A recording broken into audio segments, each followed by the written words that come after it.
À la une de ce journal également, la capitale Nouakchott qui abrite la réunion des travaux des experts de l'ONVS qui prépare la 74e session ordinaire du Conseil des ministres de la dite organisation. Bonsoir et merci de vous joindre à nous. La rédaction vous appelle pour vous prémunir de la Covid-19, vous invite à vous faire vacciner et respecter les mesures barrières. Autre titre à la une de ce journal, les travaux de la réunion des experts de l'organisation de la mise en valeur du fleuve Sénégal ont débuté aujourd'hui à Nouakchott. Cette réunion prépare la 74e session ordinaire du Conseil des ministres de l'OMVS. Mamadou Gueye. 50 ans après sa création, les principaux objectifs que l'OMVS s'est assignés sont atteints. La réalisation de ces programmes et de ces projets dans l'espace OMVS ont permis aux populations de renforcer leur résilience en période de sécheresse, mais aujourd'hui d'améliorer leurs conditions d'existence grâce aux ouvrages de Manantali et de Diama.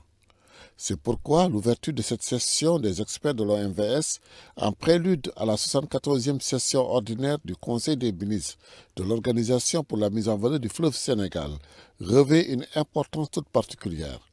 En effet, il s'agira de faire le bilan des activités de l'année 2021 ainsi que les programmes de l'année 2022 de l'ensemble du système OMVS.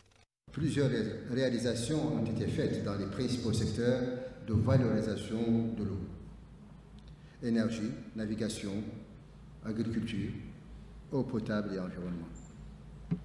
Concernant le secteur de l'énergie, nous gardons l'objectif de renforcer nos capacités de production et de transport. Le processus de mobilisation des financements des projets de Koukountamba et de Bassi avance à grands pas. S'agissant de la navigation, nos actions conjuguées ont permis de faire des progrès dans la mobilisation du financement. Pour ce qui est de la sécurité alimentaire, nous pouvons nous féliciter du financement du projet d'appui à la filière semencière pour un montant de 7 millions d'euros, dont de l'Italie. Les nombreuses activités du PG, agriculture irriguée, agroforesterie, pêche continentale, ont largement contribué à la sécurité alimentaire dans nos États. La compétence, l'expérience et l'engagement des experts permettront sans nul doute de poser les jalons d'une future OMVS qui feront avancer certaines questions dans la gouvernance.